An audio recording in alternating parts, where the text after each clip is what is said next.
It's interesting to hear that. So now you're A&M. How did the kicking actually go? Like, how'd you start starting and all that Yeah, stuff? so they tried to turn me into a punter my first year, and that did not work. I mean, being a goalkeeper, I was doing either the sidewinder or a drop kick, and punting a football, like everything needs to be straight in this one Yeah, yeah, line, yeah. and my muscle memory just didn't want to do it. And the kicker, the guy who I eventually replaced, he was scholarship coming out of high school, was the number one kicker out of high school in the whole country. Oh, really? He Damn. redshirted his freshman year to Randy Bullock, Hmm. and I think Randy won the Lou Groza Award in 2011. Hmm. So that Bertolet, who's touted as being this amazing kicker, had some big shoes to fill. Didn't have a very stellar year in 2012. We start the 2013 season. I think he was a little injured in preseason training camp, and so I'm getting more reps. Hmm. Season comes, he's a starter for weeks 1, 2, 3, and started week 4. Week 4 was against SMU in College Station, and he missed our field goal team collectively, missed 2 back-to-back PATs, Oh. college PATs. Oh. It's a 20-yard kick. Oh. Like How there's long an is it in the NFL? 33 now. Oh, Yeah, it's okay, they smaller changed too. it.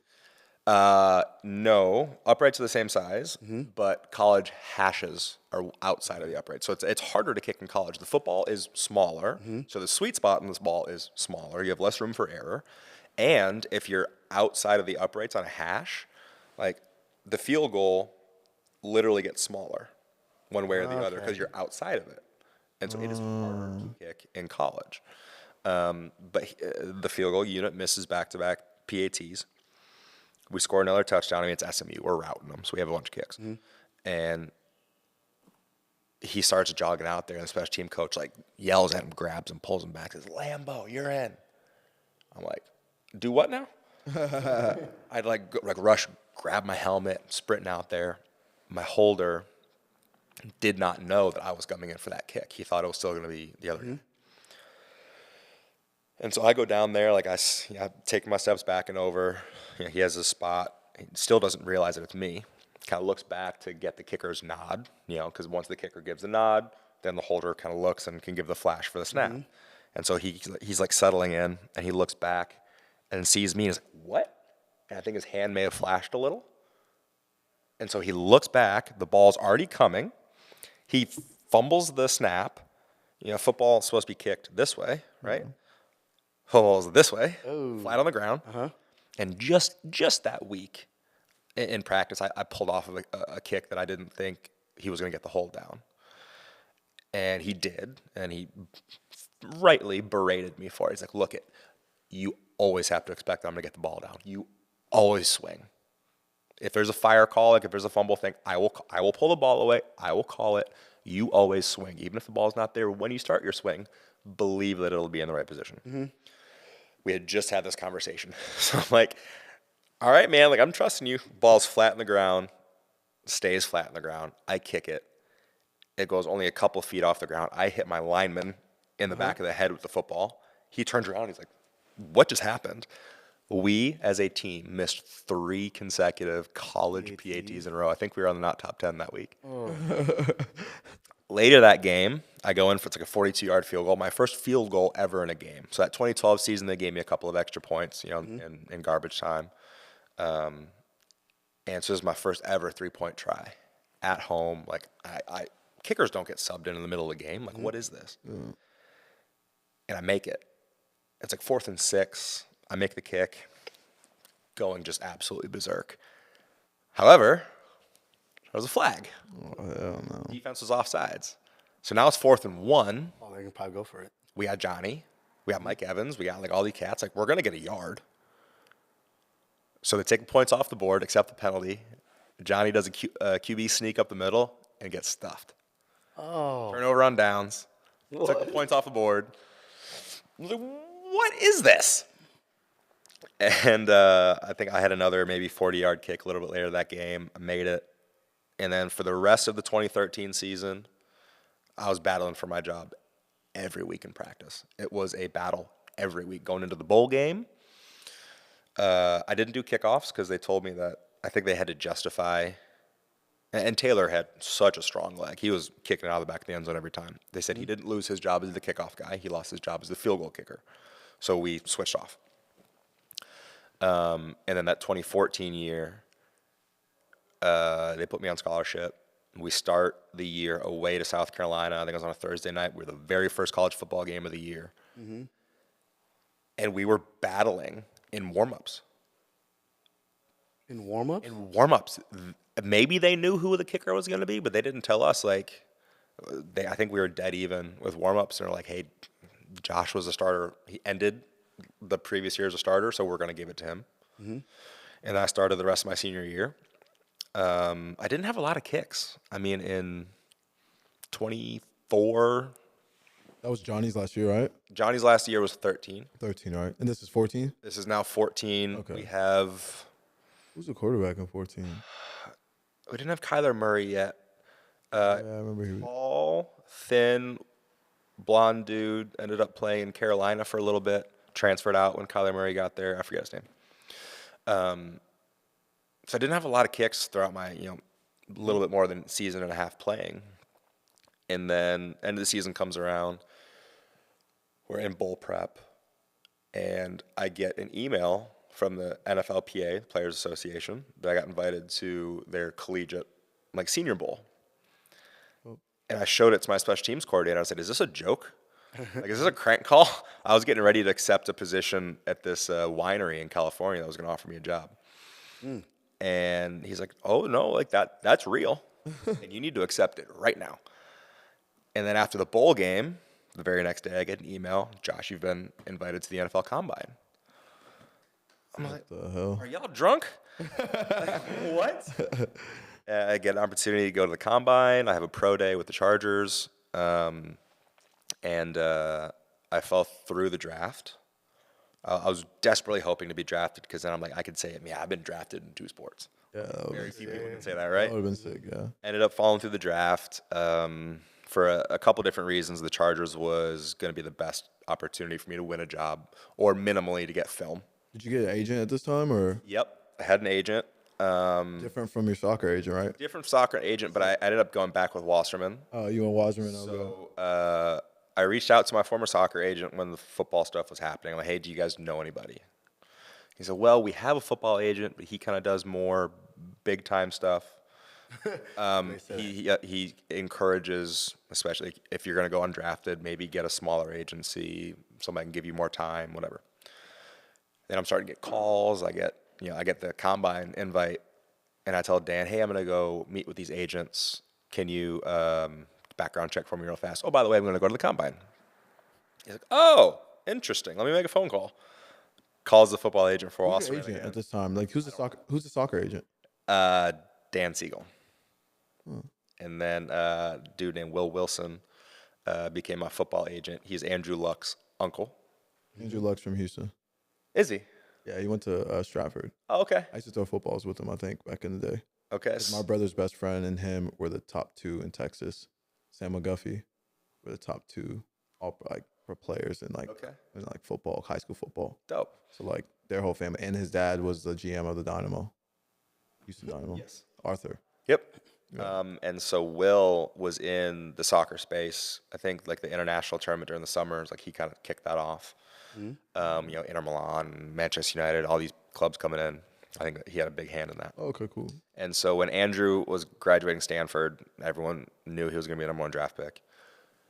He said, hey, uncle, can you please stop what you're doing and become my agent, represent me?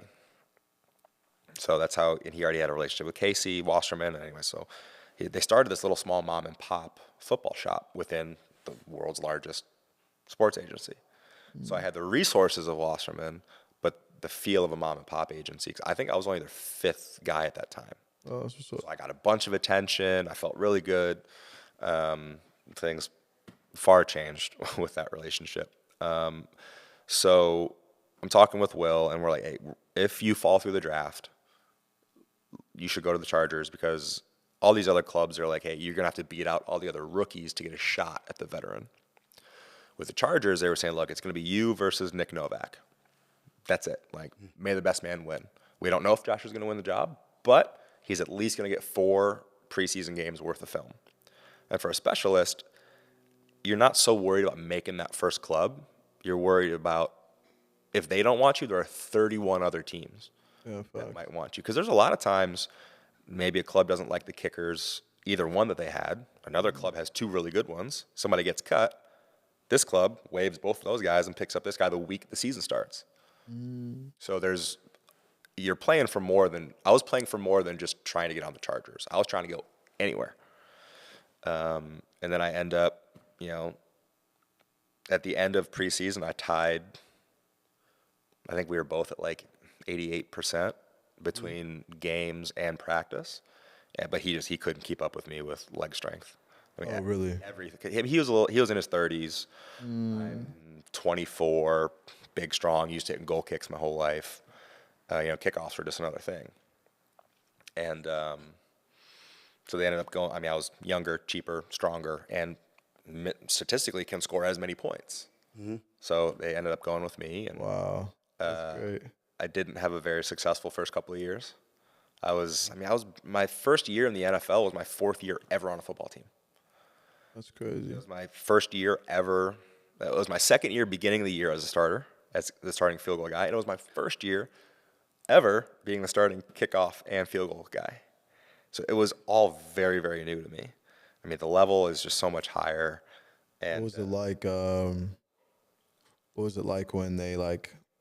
Because obviously you got your Generation Adidas deal, and it was like, all right, I got like $90K. What's the difference between that and like actually signing for an NFL team as a kicker? Yeah, so the first, league minimum when I was a rookie, I think was $435,000. That's a lot. Taxes and everything, cut that in half. Yeah. Especially being in California. Oh yeah. Which is still nothing to shake a stick at. Like 200 large, like yes, please. Yeah, for sure. But with the NFL, you don't have guaranteed contracts the first couple of years.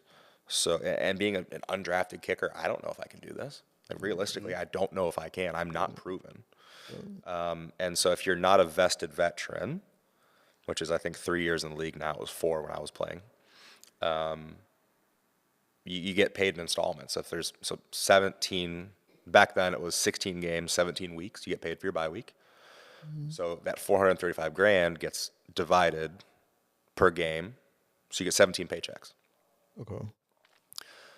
If I got cut week 8, they only owe me 8/17 of that salary. So if they cut me week 8, I don't get the rest of that money. Yep. Really? So it was like, Not guaranteed. stock it away, like keep it, pay off your car, don't buy another one, like keep on. 'Cause again, I knew what it was like having that dream, having that professional sporting career taken away. Yeah. And so I viewed things very differently. I was much more cautious with my money. You were more mature with that. I was aspect. much more mature. No Escalades or rims that spin or nothing like that. Paid off my Toyota 4Runner. And I had a nice apartment and did that, but I didn't start buying watches until I got a big contract in Jacksonville, and unfortunately now that's my vice. So but I'm a big believer in yes, be smart with your money, but also enjoy the fruits of your labor. For sure. You have to. At some point, yeah. Spend on what you want to spend on, but then cut back mercilessly on what you don't need to spend money on. Right. Exactly. A friend of my brother's, he played in the NFL for a while. Brian Balaga. I guess family friend. Yeah, I think I've heard of him. He's so cheap, but he has lovely family, big old house, couple custom Ferraris. He's like, I don't spend money on nonsense so that I can buy a custom Ferrari. Yeah. I'm like, you know what, man? Not a bad idea. Good for you. Absolutely good for you. Yeah. But those paychecks started to come. They didn't suck. And I think unfortunately for me, that era of the Chargers was used to losing. Yeah, at that time. We had some stuff. Phil Rivers, Danny Woodhead. Yeah. How's Phillip? How's he in the locker room? I don't have a bad thing to say about him when I'm wearing his colors. I played against him a couple of times. Once with the Chargers when I was with the Jags, and then once he was with Indianapolis when I was with the Jags. But I was having a hard time relating to players. Yeah. So you go from a college locker room of 100 plus to now 53 plus. The 10 P squad guys, anybody that's on injured reserve. And I was just having a hard time relating to my teammates. We got Keenan Allen, huge personality. Yeah. Mel Gordon, huge personality. Melvin Gordon, yeah. Some real studs. And again, I still don't know if I fit in. I don't know if I belong. So I'm very serious. I'm not like, jerking off or doing anything like ridiculous. Like I'm a professional. I'm gonna be a good pro because that's how I was trained. Yeah. Especially going back to residency, like we had a black shoe policy. Let your play talk for you, not the color of your cleats. Like that's my mentality. That's ingrained in my DNA, somewhat to a fault now. I feel like Yeah. unprogramming a few things at the moment. But I asked Philip one time. I said, like, look at Phil. You're not like you have a gaggle of kids. You're a Christian. You don't swear. Like, but you're relating with these guys that are heathens and like listening to rap music and doing all of these things that you don't do, but you still have such a good rapport with them. How do you do it? And he took like 30 minutes, sat with me after a meeting one day and after practice before he had to go. Like he took time away from his family to help me be a better pro. That's what's up. And just so kind. I am a fan of Phil Rivers forever. What was some of the stuff he was talking about though? Like, what was like the good conversation y'all had? He was just, meet people where they are. Don't have an expectation on who you want them to be. Like, be with the person that they are. Like, don't place value, good, bad, or ugly, based on the music they listen to or the car they drive or wherever they're from. Like, if you want to be friends with them, then go be friends with them. Like maybe you're the one that needs to do the adjusting in that relationship. Maybe you're the one that needs to try something new. But if you don't try anything new, then you're going to be right where you are. Exactly. Experiment with your relationships with guys.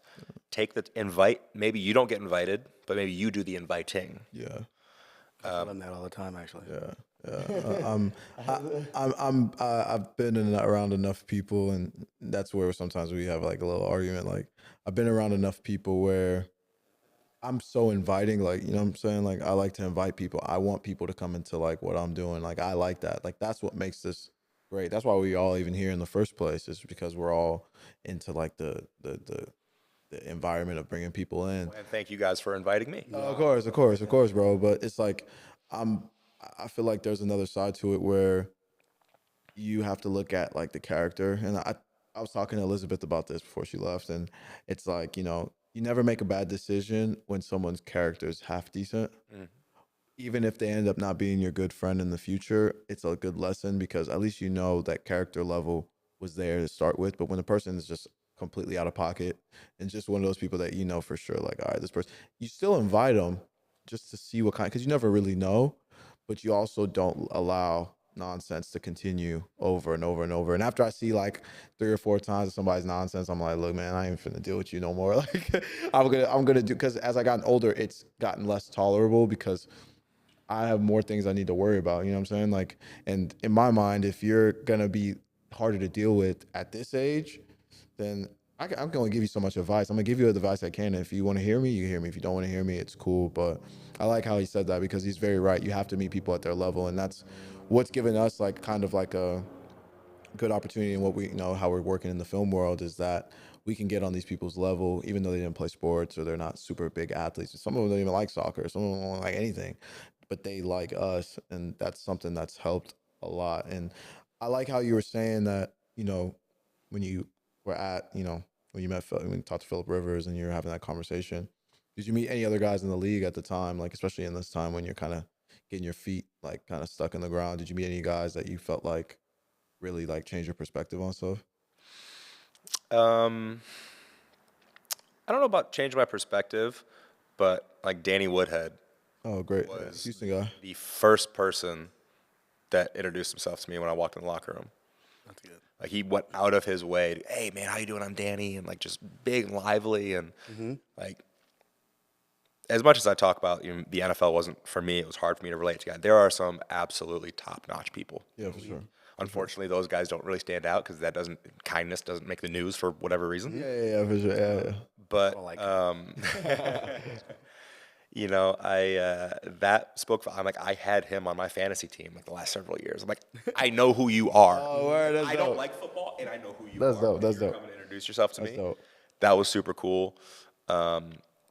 And in Jacksonville, Nick Foles was so kind. He just came off a Super Bowl win, comes to Jacksonville, and was like giving me a ride home. I just ran into him at I was shooting a commercial in Disney. Okay. And we're at Disneyland. We're in this hotel spot. Dude's like 6'4", and like, when you like see him, like you think, oh no, he's bigger than that. He's like 6'5", huge dude. And I'm like, I know that dude for so. And he's from Austin. So my brother's close friend Sam McGuffey played against Nick Foles in the state championship like quarterfinal, and they went to because he went to Austin Westlake Okay. and Sam went to Cy Fair, so they played against each other, and Nick Foles beat them like because Sam was like the best player in the country, like he was killing everybody, and I'm thinking, oh, nobody's gonna beat these dudes. They're like the best team. End up losing to Nick Foles. I was like, man, Nick Foles is the truth, and I knew who he was because I watched high school football. Okay. Ran into him at Disney, went up to him, and I was like, who cares? I'm not gonna say anything to him. I don't want to talk. I don't feel like talking right now. I was like, man, fuck it. I'm gonna go up to him. Yeah. So I went up to him and I was like, hey, so you remember Sam McGuffey? He's like, yeah. I played against him in high school. He's like, yeah, he went to Cy Fair. I was like, yeah, Cy Fair. He's like, yeah, that's my brother's best friend. Yeah, like you played against him in high school. So he's like, I did. He's like, I remember. How's he doing? And he's like, oh yeah, he's not playing football anymore. He's like, yeah, that's crazy. He's like, how'd you know it was me? I was like, oh man, I know all this like sports. Like, I pay attention to everybody. And he was like so shocked. He's like, this random dude. He's like, what's your name? I was like, Choke. He's like, oh, nice to meet you, man. And he's like, wanted to keep talking. And I was like, all right, bro, I gotta go. Kind of. He kind of felt like he wanted to keep talking. I wanted to keep talking too, but I didn't want to like bother his life. And it's just stuff like that's cool because you get to run into these kind of guys. So when I hear stories about like Nick Foles, I'm like, okay, solid dude. Stories line up. You're yeah, like, yep. Solid dude, solid guy. So he's a good dude. Like you know. Yeah, I don't have a bad word to say about him. And the two most impactful things that were said to me, or at least said around me, one was Paul Posluszny's retirement press conference. He went to Penn State. Wasn't like a big superstar. He was a linebacker. Played like 10 years in the league. Paul Posluszny. Everybody knows him. Puz was. I mean, dude, talk about being a good pro. Like, the rookies would make fun of him for going out early on Wednesday, 30 minutes to still do tackling drills 10 years in. It's crazy. That's why I don't like young people in sports. But in his press conference, because he for sure probably could have played another year, and he said, I would rather retire a year early than a play late, which I thought was really profound and like high-level thinking of like, there's more to this life than this game. Facts. And then something that was said directly to me from Calais Campbell, who is got to be tied for my favorite football player I ever got to play with. And like he and I were homies. Oh, we had a field goal celebration together. Like he was our captain. He was making a $100 million contract. There's no logical reason that he should be on field goal block team or field goal protection team. And sure enough, he was always my wing. He has big old long wingspan. Huge. Like he was out there protecting me, and I did like my third game with the Jaguars. So I got cut from San Diego on the streets for a little bit.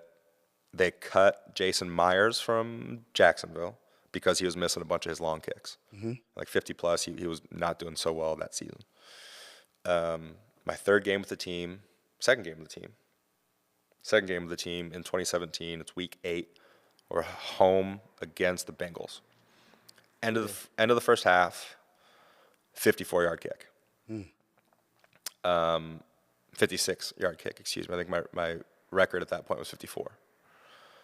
56-yard kick would have been my career long.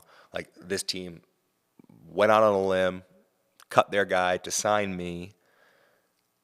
I need to make this kick. Like, there's a lot of like pressure. A lot riding on this kick more than the 3 points. At least that's the value I was putting on it. Yeah, right? for sure. Yeah. And so the coach, Doug Marone, was like, third down. He's like, hey, can you make it? I said, yeah. He's like, well, then go do it. Sends me out there for fourth down. And I stroke it. I mean, right down the middle. And I'm like, I don't know how to react. I end up like doing the Drogba. I kind of like do one of these. Everyone's like, what did our weird new kicker do with his arms? Like, what was that celebration? And then that turned into my celebration with Calais. I made the kick. I said, screw you to the punter, because you always go to the punter first. I said, no, I'm going to CC. That's my guy. With Jacksonville, I made a whole lot more kicks than I didn't. So I'd make the kick. I knew where he was. We'd turn to each other. We'd go pop, pop, and like give ourselves a hug. But like, Calais, he said to me one time in the offseason, I wasn't feeling an offseason workout that day, and he was being the consummate professional. And I said, hey, Calais, man, I don't got it today. I only got about 60%. He's like, hey, If you give 100% of that 60%, then you're giving all you got. So give me that. And I was like, dadgum. Okay, Captain. Like, yes, sir. Yes, sir. Like, I got you. It was just so like anybody could have said, oh, just go home. It's the off season. It could have, who cares? Like, whatever. It was just like he turned that into a motivating moment and like a learning, teachable moment. And I'm sure he doesn't even remember that time, but like that really stuck with me as if you give all that you have, regardless of what it is, you can't ask for any more. Yeah. Why am I going to judge myself? Why am I going to be down on myself for not being at 100% in May when the season doesn't kick off until September? Yeah. It was just a very like encouraging nudge of, well, whatever you do have, that's all we need. There's a reason why he won Man of the Year. I mean, everybody knows like he's like one of the, like, I know he's in Baltimore now. And he's, Atlanta. Atlanta actually, yeah. So he was in Baltimore before that. Yep. And just from the outside looking in, he just looks like the top great guy. And for him to come to you being a kicker, that's not NFL normal. You know what I'm saying? That's not sports normal, because even like players in the league don't talk to goalkeepers that much. It's like kind of like a separate thing. But that's part of like being a good. At that time when Doug was there in Jacksonville, they did some things like they tried to rebuild from like what Jacksonville used to be. Like where they were losing every game and it just wasn't a good look. So it's cool to hear that, because it all makes sense. Like it all adds up. You know what I mean? So now you're at Jacksonville. Now you're like, you signed a contract with Jacksonville, like this is like officially like you're in the league now, like kind of like you've signed a decent deal. I don't know what the deal was. I don't remember, because I don't remember what. Yeah, so in 17, I signed a 2-year contract, finish out the 17 season, we go to the AFC Championship. I have a really good year in 2018. And then I think I had a sports hernia, I think, at the end of the year. Oof.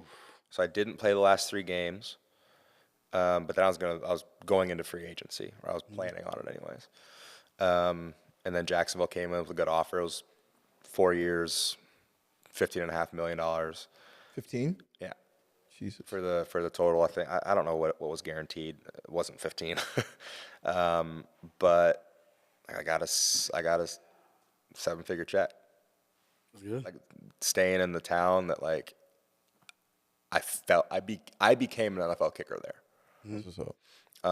And all of that really goes back to talk about Kobe being different. Like Kobe literally resurrected my career very indirectly, but he did. So 2017, I'm still with the Chargers going into the beginning of the year, and in preseason we officially became the Los Angeles Chargers. So our first team meeting in LA as the Los Angeles Chargers, Kobe was a guest speaker. It's kind of like welcome to LA. That's what's up. And he recommended this book called The Mindful Athlete by George Mumford. Heard about that. And so I'm battling for my job with Younghoe Koo, who's now, I think the second most accurate kicker in NFL history. Yeah, he's at the Falcons, though. Yep. Yeah. Balling. First Japanese or Chinese?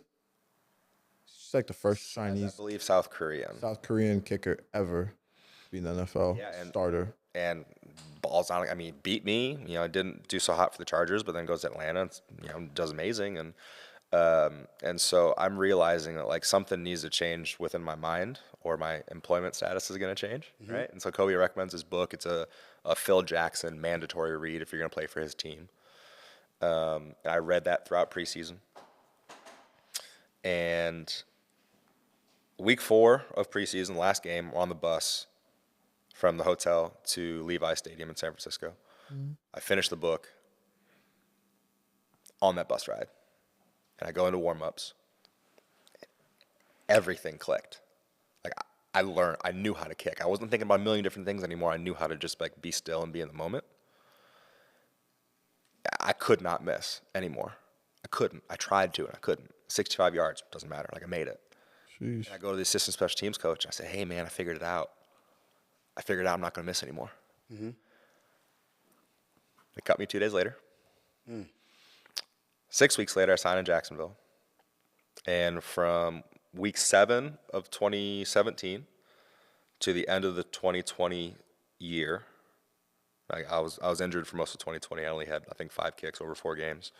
But I was the most accurate kicker in the National Football League. That's wild. Got an all-pro nod, second team, but that's because Justin Tucker's Justin Tucker. Yeah, yeah, of course. And I was his alternate for the Pro Bowl. Unfortunately, they lost in the first round. That's great. And all of that changed because of that book that Kobe recommended. What changed though? Like what? I was so in my head. I was, you missed this kick in warm-ups. Like as soon as I started to trot out there on the field for fourth down, like that was like my trigger for negative thoughts to start coming in. Oh, it's too windy. Oh, you're not experienced enough. Like you think, damn, Bailey is gonna miss this kick? Nope. So you better not. Like if you want to stay in this league, kind of a thing. And through this book, I learned that you can intentionally talk to yourself Yeah, for sure. rather than listen to yourself and your thoughts. And if you can directionally or intentionally direct your thoughts, then you can stay in the present moment. Because peace is in the present. If you're anxious, nervous, it's because you're thinking about something that already happened in the past, or you're looking towards something that's not a truth in the future. Facts. It's like the book talks about like what is the zone that athletes get in flow state. What is it? How do you get there? How do you stay there? And so I learned how and kind of developed this method for myself of being able to talk to myself to drown out anything that I couldn't listen to any negative thoughts because you can only hold on to one intentional thought at a time. Yeah, you might be thinking about a million different things, but it's 1 second here, 1 second here, 1 second there. It's not anything more than one thought at a time. So if you can be intentional with that one thought, there's no room for any negativity to come floating in. So I developed this technique for myself based off of learning about mindfulness. And so that, all that being said, like that's leading me into this public speaking career now that I'm done playing, because I had a Jonathan Spector come and speak into my life. I've had Tim Howard speak into my life, on a personal and professional level. That's great. I've had Calais Campbell speak to me and speak life into me. And I had Kobe, who was a speaker at that time, walk into a room, and I don't know if anybody else's life was changed that day, but mine was. That's what's up. And I think that my whole sports, I think I was better at soccer than my career dictated. I think I wasn't as good at kicking as my career dictated. But I think all of those things had to happen so that I can have this platform of I'm going to encourage people to be better. I'm going to teach them how to get to another level because someone else, sparked that fire within me. And who am I to not be able to snowball that into something else? Maybe I can be that speaker in the room that a light bulb goes off and there's another Kobe that comes out of that. Yeah. And not because of what I did, but because of what he did and whoever imparted wisdom into his life. Okay. So I want to keep that snowball of knowledge and encouragement getting bigger. That's what I really feel like my purpose is I had to go through everything I had to go through to get to this little formula that I created myself that's applicable across all sports. And so that's what I'm really excited about getting into with my post-career life and just teaching people if you can change your thoughts, you can change your life. Change your life. You're going to be thinking anyways. You're going to have thoughts. Why not be intentional about it? Yeah. And the mindset to just keep, we try to you have to be selfish to be an athlete. And I always tell people that you have to be selfish, but there's certain things that you can do. Like I was having this conversation. I ran into this lady who works for Apple. She lives in my neighborhood, and she's from Canada. Our friend that owns a house. He's from Canada as well. And so we were talking, and I was trying to tell her how you can be selfish in what you're doing, but your selfishness has to be for a purpose.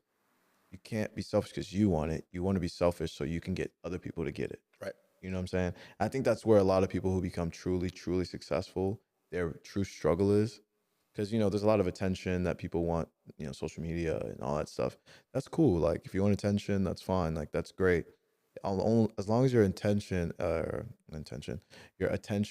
that you're getting from outside world is being reflected on others. Like, most of the time, I think people who are athletes that are really good at what they do, there's a lot of like kind of wanting to be in your own space and not really be out there like that. And I remember I watched The Last Dance and Jordan was talking about that. And I did that exact same thing when I was playing. I'm not Michael Jordan. I didn't even know his story or anything. But I was like, I want to be off the field as much as I can be until I have to be on the field. And being on the field is the only time I can just be someone completely different from who I am. And when I say completely different, that mindfulness that you talk about, that mindfulness is kind of like a lot of people are not aware when they're young. So they don't get aware until they get older and they start seeing things. When you're aware when you're young, it almost is like a repetitive effect. You start seeing it over and over and over in different people, in different environments, in different levels of money, and all this stuff. You just start seeing the same thing that you saw when you were young in a different format. You know what I mean? And a lot of players, just like you said, like they do a lot of negative all the time because that's might be who they are because you spent that's why I'm big time preacher in environment. I preach environment. We talk about that all the time. I said, man, your environment dictates you, not because it's going to change you. It's the way that environment over time turns you into like either who you're going to be or who you already are. You know what I'm saying? I think that's a big thing for athletes, especially when they're playing. And I don't think these kids care as much nowadays. They just want to play the sport and they want to be on social media, and that's cool. But when this game's over and you're going, you're trying to transition into your next thing and stuff like that. And we've both been through it and we're in our new thing now and stuff. Nothing changes. The only thing that changes is what you're doing, not how you did it. Right. You should be going about the same format, and I think that's so important that guys and girls, they hear all of that because they don't hear that from people, especially from your background, being able to do two sports. I think a lot of people they do one sport and that's their world. They do that one sport, that's their world. To come from both backgrounds, that's why we're asking you these questions, because we want to hear the differences, because we know the differences, but we can't talk to NFL players about the differences they don't know. We can't talk to MLS guys about the differences they don't know. Can't talk to NBA guys, they don't know. So I think you're in a good spot, man. I think you're in a good spot to, like, where you're going towards, if as long as the intention is real and it's good. That's all that really matters. Yeah. The things that we learn as teammates is invaluable in life. Like you learn communication skills, you learn conflict resolution, you learn how to stand up for yourself, you learn how to not make a mountain out of a molehill, and if you do, bad things might happen. Yeah. You learn leadership, you learn how to be a part of a team. Like, what of those things isn't applicable in a family life, in corporate life, in entrepreneurial life? It's sports gives you such a leg up on the rest of Leg up, definitely. and I think I was trying to hide and almost like, oh, I'm a 32-year-old who just stopped playing recess for work. Like, I have no work experience. I have no job experience. I have no experience. Yeah. What do you mean I don't have any experience? Yeah. I know how to perform in front of 100,000 people in front of me, millions watching. Like, I know how to block it out. I know how to appreciate it. I know how to speak about it. I know how to speak eloquently. I know how to not be nervous when a microphone's in front of me. I know how to be kind in the right setting and realize that jerks are jerks, and that's okay. Like, in this world of dichotomy, there's good and there's bad, there's up, there's down, there's right, there's wrong. You learn all of that through sport. And I've learned so much throughout my career that a lot of CEOs have never learned. Maybe they stumbled into it. Maybe they faked their way through it, fake it till you make it kind of a thing, but they don't know. They don't know. I know. And so now I'm leaning into my sports experience a little bit more. And that's opening more doors for me than just trying to, I guess I need to go get a 9 to 5 because I'm not playing sports anymore. Yeah. It's like, no, I did all of those things so that I can intentionally choose what I do next. Exactly. That I can be effective with what I do next. And it's not just a paycheck. Praise the good Lord or the universe or whoever that I don't need a job right now. Yeah. I am in this amazing opportunity, this period of my life where I get to explore who is Josh the person. Yeah. So many people do that at such a young age, and then nobody knows who they are at 15, 16, 17, 25, realistically. Mm-hmm. Very few people know who they are to their core at those ages. But people are forced to make those decisions. You have to choose what college you're going to go to when you're 17 or 18, choose what degree you're going to get. Like, I get to do that now with a nice little nest egg as a 32-year-old who's gone through a bunch of heartache, and I have so much more wisdom now.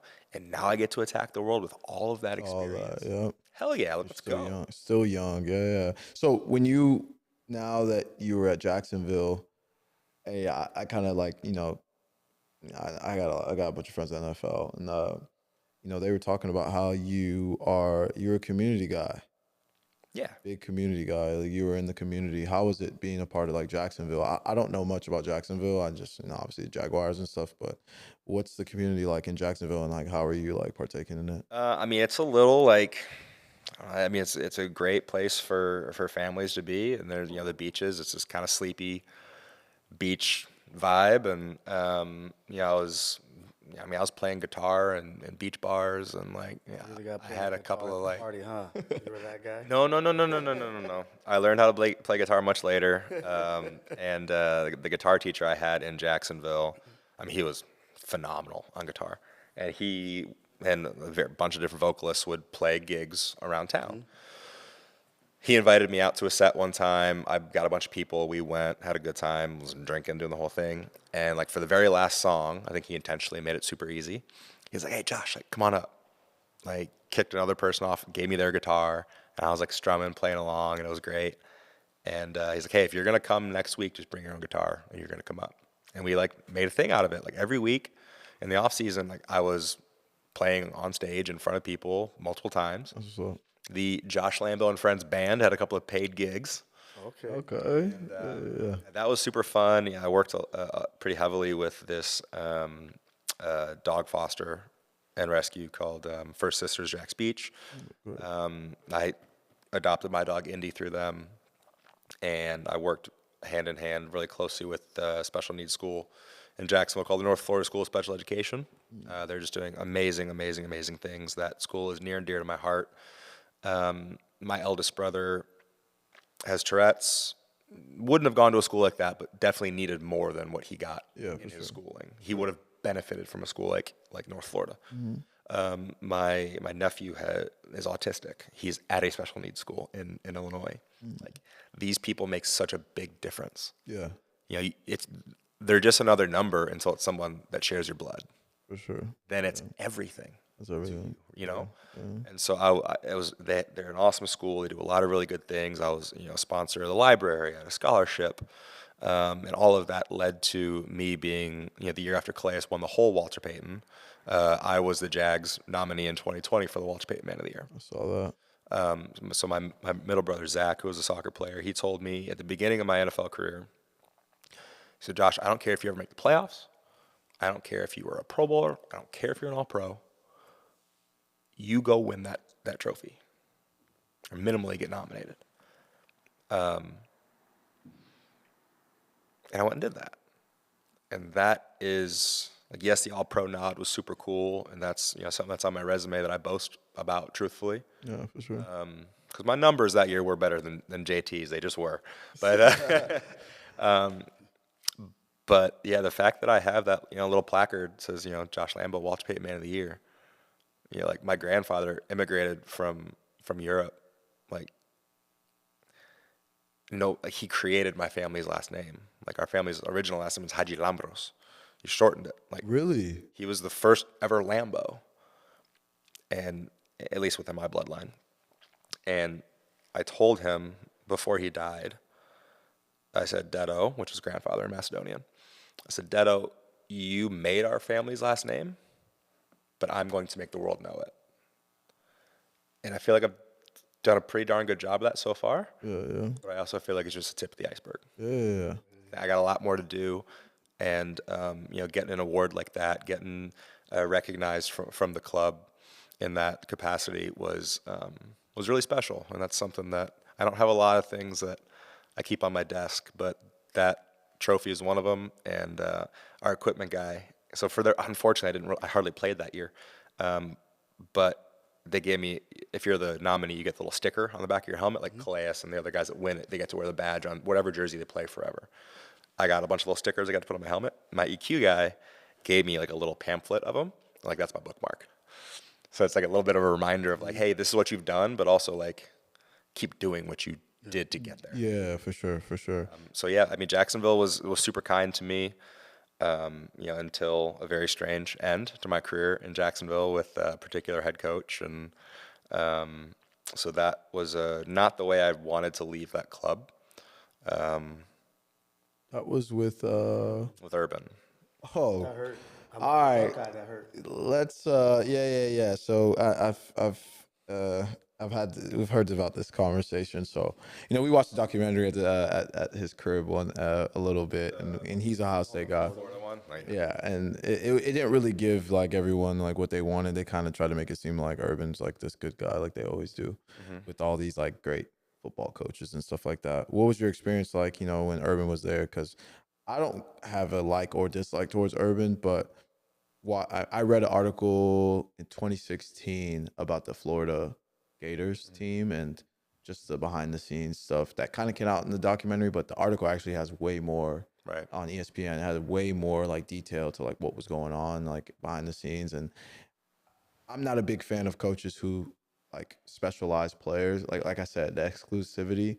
I'm not a fan of that unless the exclusivity means that you're pushing the rest to bring them up. You know what I mean? If you treating these guys like this, like, usually if you read Coach K's book before, Coach K talks about that. He would like berate, like just destroy some of his top guys so everyone else knew what was going on. That way, cool. But when you give them that special treatment, I'm not a big fan of that because you can't give special treatment to players to give them that like edge over the other guys because it's a team concept. What was your experience like with Urban and everything like that? I am going to plead the fifth a little bit on there because I do have an ongoing lawsuit Oh Lord. against the Jacksonville Jaguars. Okay. So my experience was it wasn't great. And I'm going to leave it at that. I've spoken a decent amount about that. There is an interview, there is an article. So anyone that's curious of my stance, that's what's already out there. Yeah. But I'm not going to add to it at this point. Yeah. Thank you for your inquiry. I forgot about that. 1, 2, 3, 4. I thought that too. That was in my head actually. What about that? Yeah. Okay. Cool. So now, I mean, you leave Jacksonville. So that was your last stop in the NFL. So they released me in 21. I did 1 week on practice squad with Steelers later that year. And then 2022, I played 1 game for the Tennessee Titans, which was at Lambeau Field, which was kind of cool. So my rookie year, my brother Zach, he drove all the way up to my game at Lambeau Field, but had to leave before the game started because his wife was giving birth the next day. Oh, wow. That'll do that. So like he set up the tailgate for everybody else. It's like watch me play Lambeau at Lambeau, and he didn't get to go watch. So my very last game was at Lambeau Field. My brother got to go. That's what's up. So that was like a really cool like full circle. Because I love both my brothers. We're all real tight. But I just have that little extra special bond with Zach just because we played at such a high level. We're closer in age. Yeah. So for him to be able to be there, like at in those hallowed grounds at that stadium where they don't know how to spell the last name, that was a very. I wish my career didn't end there. I didn't want it to end there, but it did, and that's the hand that I was dealt, and I chose to play it a particular way. And so, I played across 8 seasons in the NFL. I have 7 accredited seasons to my name. Who would have thought that a short, little chunky goalkeeper would get NFL pension one day? Crazy, yeah. Call 6 foot short, but okay. You know what I'm saying? Back then, my growth spurt came a little bit later, but I'm wildly appreciative of sport. It's given me so much that I wouldn't have learned otherwise. I wouldn't have been able to obtain otherwise. I've seen life with such a unique lens, and now I'm continuing to analyze. Okay, what did I learn, and how can I help other people along their journey, the way that people help me along mine. So I see everything through a sports lens, but there's a lot that we can learn from sport and teamwork and coachability. I'm very, very grateful for my sporting career. I don't plan on never being a part of sports again. I'm not going to lace up boots and get paid for it ever again. Yeah. But playing Friday morning footy and hopefully my my adductor doesn't get blown out again like it did this last week. It ain't worth it. Honestly, I was thinking about that. Like if I didn't pick up that little small injury, like we wouldn't have connected. Yeah, because that's what I'm saying. So it would have been a little different. I mean, it's things happen for a reason, man. I say if you're living a true life and you're living honestly, things happen for a reason, and bad things happen for a reason too, to get you away from even worser things, And so you're done with football. You're trying, and you're on this route of purpose and everything like that.